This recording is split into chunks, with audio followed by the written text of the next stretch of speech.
Hello, and welcome to another episode of County Perspective, the show that focuses on Frederick County government, local programs and events, and the community that you live in. I'm your host, Brandon Rosa, and thank you for joining us. Frederick County has been busy the past few weeks, so let's jump right in today's top news stories. Frederick County has reached a milestone. More than half of the community has received at least one dose of the vaccine. While those numbers are impressive, it's still important for more members of the community to get vaccinated. Frederick County's COVID-19 vaccination clinic offers regular operating hours at its Oak Street location, which should be accessed from Himes Avenue. Walk-ins are available Wednesdays and Thursdays from 4 to 7 p.m. and Fridays and Saturdays from 10 a.m. to 1 p.m. The good news is that we know that vaccines work. And again, I want to stress that vaccines work. We know this from studies, we know this from real life experience, and we know this from what we are seeing right here locally. Scheduling a vaccine appointment in advance speeds up the on-site registration process. To schedule a vaccine, visit frederickcountymd.gov/COVID vaccine or call 301-600-7900. Spanish speakers can call 301-600-7905. Frederick County is looking for stories, photos, and other historical information about African Americans who lived in northern Frederick County. It's part of a survey of cultural resources called Recovering Identity. The Maryland Historical Trust gave a $50,000 grant to the project, which is being conducted by the county's Livable Frederick office, together with the Catoctin Furnace Historical Society, Inc., and ARCH, the African American Resources Cultural and Heritage Society of Frederick County. In the 17 and 1800s, the Catoctin Furnace in northern Frederick County relied on several hundred African Americans, many of them slaves, to make tools, ammunition, and other iron products. There has never been a study of African American resources in this area. Recovering Identity will identify structures and stories associated with the Black community in the area north of Lewistown, including Pattersonville, Kriegerstown, and Utica. If you have stories, photos, or information about this region, please email recoveringidentity@frederickcountymd.gov. To learn more about the project, go to frederickcountymd.gov/historic preservation. Frederick County Public Libraries are beginning to open up their branches at 30% capacity starting June 1st. This means customers can now browse the shelves and use the computers with an appointment. Masks are required for anyone over the age of 5, and curbside pickup will continue to be available for contactless service. The way we've served the community has looked different over this time, but we're still very excited to be able to allow people back into the building. So that's huge to reopen, even with capacity limits, because we know we've heard from customers, they want to get back in to use computers, they want to get back in to browse the collection. And even having curbside is important, but you just can't beat walking through the aisles and browsing for the material that you want. In addition to reopening, Frederick County Public Libraries will be going fine-free on June 15th, giving all previous customers a clean slate. For more information, visit fcpl.org. Summer is here, which means FCPL's Summer Challenge is back for another year. This annual program challenges those of all ages to keep reading during the summer. This reading can help prevent the summer slide, which is a decline in academic skills over the summer months. Let's meet Heather, Jess, and Tom to learn more about this fun summer activity.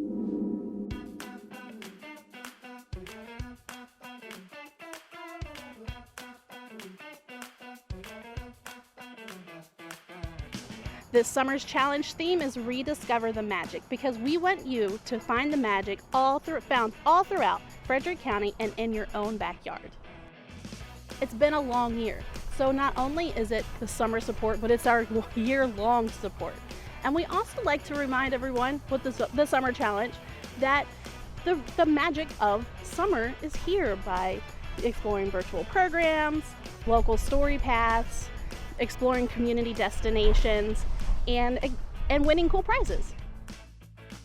Yeah, we get kids and parents involved by offering some pretty cool prizes, creating fun and engaging activities, and also challenging our community to help us read 3 million minutes this summer, which, who doesn't love a good challenge?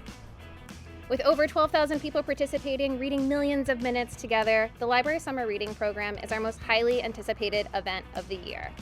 And it's wildly popular and successful with thanks to our community partners, our donors, and our sponsors. While Untitled Communities is the library's presenting sponsor this year, the program is supported by hundreds of community partners. This year, Bruster's Real Ice Cream in Frederick is doing something really fun and exciting. You know, personally for me, it's really important to give back to the community in any way that we can, and the library is, FCPL does so many great programs for kids throughout the county. So we want to do what we can and do our part to help boost and help them grow as much as we can. So this summer we're picking right back up with our typical incentives, right? You know, make sure that that you're reading and making those challenges. But we're also partnering with them to do a whole new program where we're making flavors specifically for the library. We want to have one new flavor dedicated to the library, you know, just kind of in honor of the tradition that we've had with them for so many years and the great partnership. You know, it's well past time. We have a specific flavor for other people throughout Frederick, like the Frederick Keys. You know, we want to do something for that. So we want to get the whole community involved and let them help us decide what the new flavor is going to be. So we have a couple of options, including a surprise mystery flavor that we'll be revealing later in the summertime. The summer challenge is for everyone of all ages. The more you read, the more points you'll earn, and the more tickets you'll earn to increase your chances to win. The summer challenge kicks off June 1st, but you can sign up all summer long. And the sign-up procedure is the same as it has been for previous summer challenges. Just go to fcpl.org/summer, log into Beanstack, or you can call your librarian and we'll help you sign up.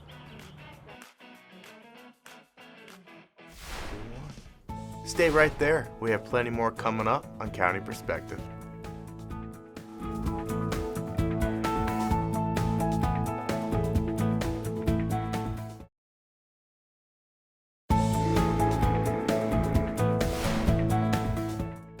Welcome back to County Perspective. I'm your host, Brandon Rosa.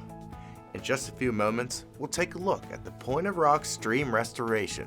But first, let's see who our pet of the week is.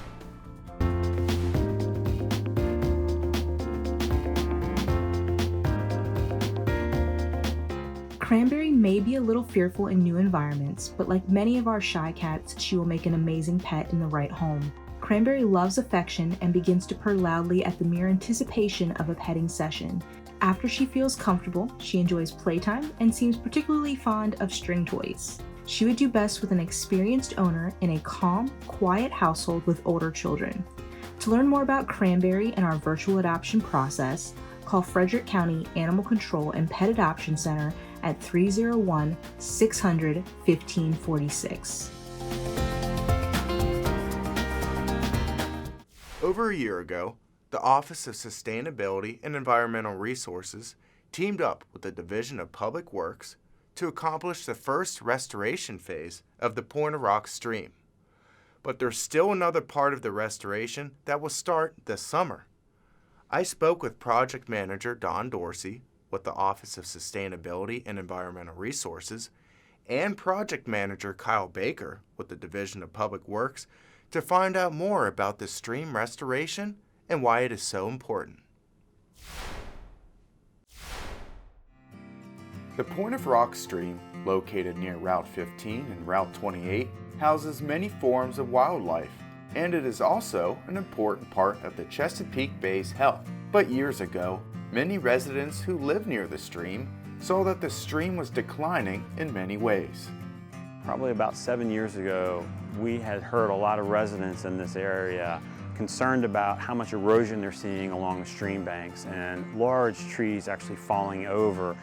And what we discovered was some of the stream banks were actually 20 to 25 feet vertical banks, which is basically the stream is too far gone to leave it in that state.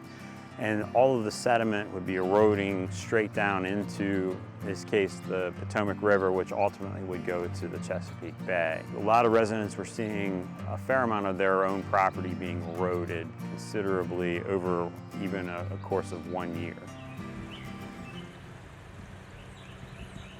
The Office of Sustainability and Environmental Resources decided to repair the stream in 2 phases. The first phase happened over a year ago, and starting in July of 2021, Phase 2 will be on the way. The stream here in Pointer Rocks, it actually originates just upstream on the other side of Route 15 from where we're located right now. And it comes down by about 4,000 feet, and then it actually ends into where this proposed restoration is. The restoration itself is 4,100 linear feet long in total.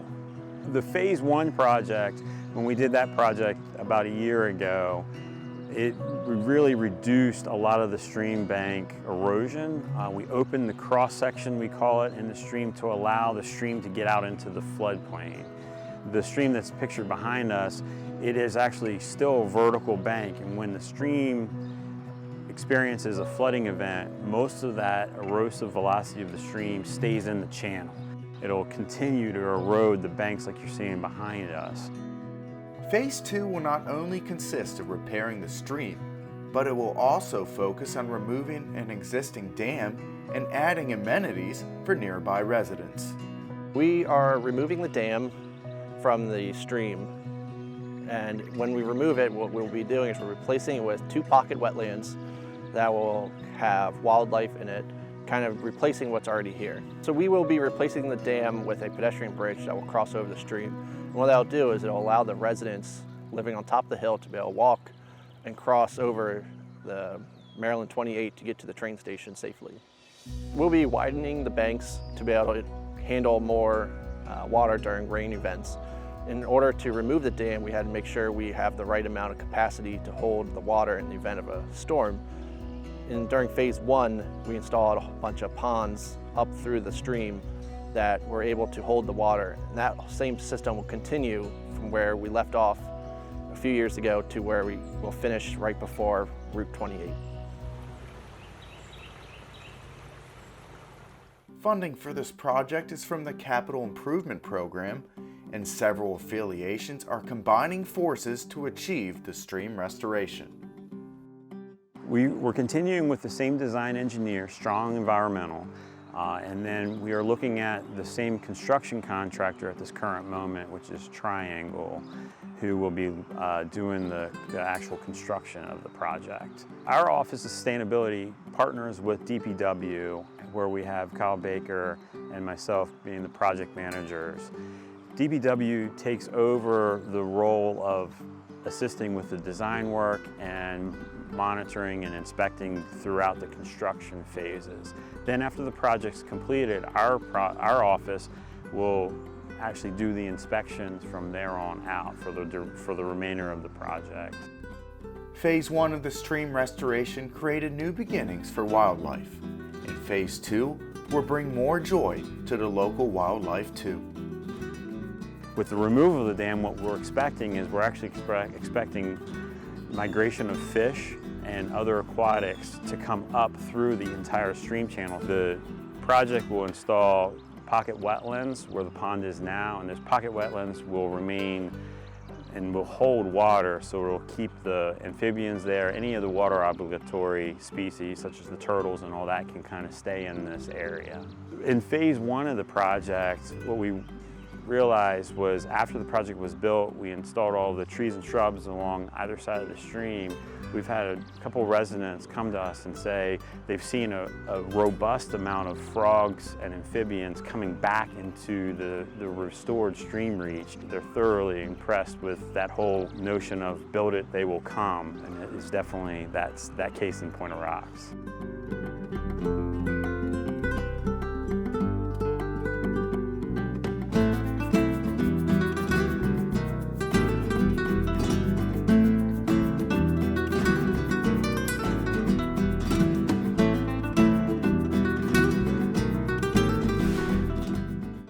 Look looking for something to do in the next few weeks? Well, Frederick County has plenty of activities to keep you busy. Check out some of the great programs that the county departments are offering.